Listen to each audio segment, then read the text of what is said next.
Memo kwa Badom TV Badwan health tips. So now what you for from money ye de radia say baby odien aba bedro. Enne enkomo aye ba bedie ne na wochi mu nyina no yes cough and cold. It is true e wo mofra no fm tie enne me wo Dr. Hilda boy our ye pediatrician e wo Kolebu Teaching Hospital. Enkra no ho nsem nyina da na koma so. Nti se wabofra nya cold no bowa ede na wobeye na wochi ye ho nkomo de ye ba bedi me da endpoint homeopathic clinic ase na da Roma yare bi e hawadwen for the chair endpoint homeopathic clinic no mo show prostate no mema no nko check e free ukọ ho na ukọ check ye dro ho aye de ama ma no so infections bebre si awo no kwan bowura endpoint no hwe ye ne number ene go screen no eso no na one da di enkomo me di afia amankwa tamaklo Dr. Hilda boy oha dog yamo akwaba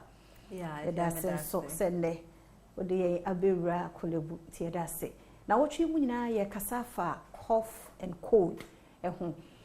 o bone tofa eno ye condition be yan teach you crown side ye ka cough and cold ye ka akola wo bowa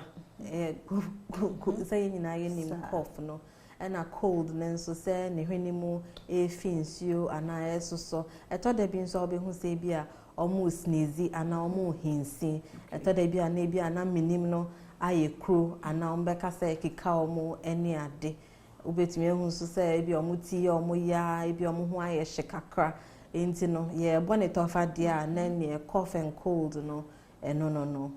we are what kind you can say akra from what age be na akra betimi nya cough na obebowa na obenya cold akola ya wo no endekra ebetumi enya cold akola when you can kola usually up to be 18 years etumi stretching po to be 21 years and you under pediatric but in kola 18 yes Into no from that age ni nyina akola bia betumi anya cough any cold ni bi eto de bi so ayebeka say respiratory tract infection and upper respiratory tract infection say yare a ka akola no ana nipadua no fa efa ehomie fm no eho asem na ye ka ba wo ha no ye record sa cases no more I say idea enkola especially younger children no idea omota de bapa na opani a yemfa ne say oye adult there afinimu no ebia 2 times and 3 times na obenya sa cough any cold bi nanso akola onya 5 years and onya 10 years impo no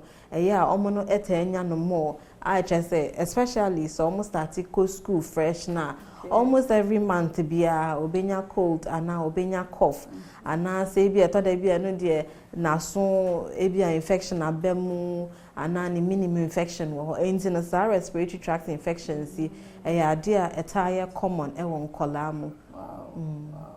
no more recording and also more like season be na happen normally to say sa hamatani ana openo eba ewiemu ye dry na dust bebre na virus bebre into etumi ba afi say insuo no to nso a eno nso so etumi ba yes na ye kan akra anti baby ebia 0 to 3 months 4 months ono so obetumi nya cold asabowa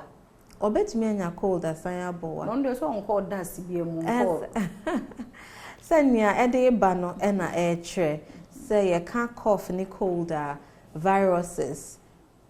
sometimes bacteria ebetumi ede mwa etumi de ba no na sesa akola totofi ya onko school onko be bia nye mfutro bia na bibia no say impanifo ho a omokoba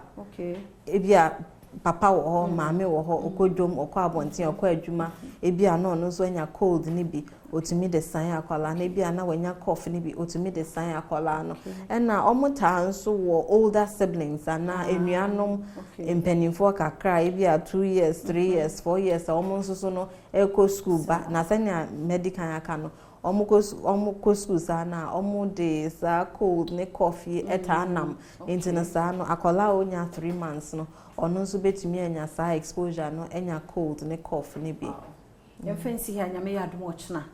ebeto aso na yahwe de wo ho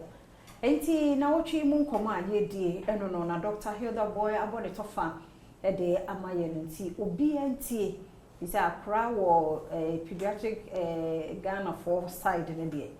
and I say omo mo hwe from 0 to 18 year cra to nya coda I say no at the end point for me particular clinic I say I really how I know afraid ochna na me yadoma ebe se hia